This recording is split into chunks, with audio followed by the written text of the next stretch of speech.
how to buy Bitcoin on Crypto.com app. Hello everybody, welcome back to my channel. This is me, Bipin Visnat, and today I'll guide you on how you can buy Bitcoin on Crypto.com application. Well, first things first, you'll have to create an account, or if you already have an account, you can log in onto the Crypto.com app.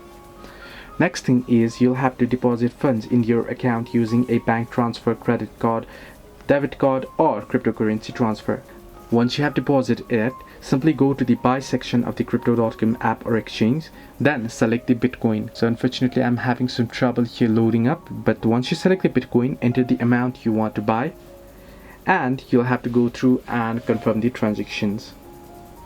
The other way is you can simply head into the buy section, select Bitcoin, enter in the amount, and enter in the necessary details that you'll like to make your transaction or purchase with.